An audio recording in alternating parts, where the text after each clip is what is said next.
Ocean Gate shouldn't have been doing what it was doing. I think that's pretty clear. I wish I had been more vocal about that, but I think I was unaware that they weren't certified because I wasn't really studying it. I wasn't really interested. Stockton Rush asked me if I wanted to go out there and dive this season. I wasn't interested. There was a lot of concern about this outfit and this sub. A lot of concern, even to the extent that I wasn't involved in it because I was making Avatar 2 at the time, but a lot of them got together and wrote a letter to Ocean Gate and said, you have to certify. You cannot take people down. It's irresponsible, and it could lead to catastrophe. Monday morning, when I first found out about the incident, got on a whole bunch of calls and emails. It's a small community. Within an hour and a half, I had the following information. They were on descent. They were at 3,500 feet. They lost comms and tracking. The last one being the critical one, because the transponder that's used to track a sub during descent and on the bottom is a fully autonomous system. It's in its own pressure housing and it has its own battery power. So for them to lose comms and tracking at the same time, sub was gone. There was no question in my mind. For days, I tried to run other scenarios that could account for it. I could come up with nothing. So the next thing I did was contacted a few more people and managed to track down, there are acoustic networks around. Some are research, some are intelligence.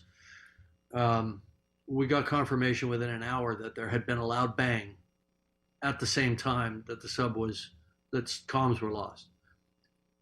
A loud bang on the hydrophones, loss of transducer or transponder, loss of comms. I knew what happened. Sub imploded. I sent emails to everybody I know. I said, we've lost some friends. The sub has imploded. It's on the bottom in pieces right now. I sent that out Monday morning. I never believed in that technology of wound carbon fiber, wound filament, cylindrical hull. I thought it was a horrible idea.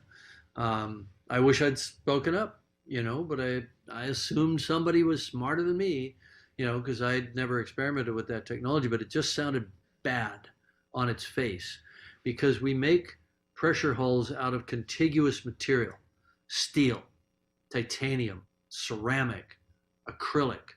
And so you can model it, you can do finite element analysis of it. And, you understand the yield properties, you understand the number of cycles that it can take. But you can't do that with a composite material because it's two dissimilar materials, sort of bonded together. And so we all knew that the danger was delamination and progressive failure over time with microscopic water ingress and fatigue, what they call cycling fatigue. And we knew that if the sub passed its pressure test, it wasn't going to fail on the first dive. It might fail on dive 7, or I don't know what they're at, but it's going to fail over time, which is insidious. You don't get that with steel or with titanium. Now there's one wreck lying next to the other wreck for the same damn reason.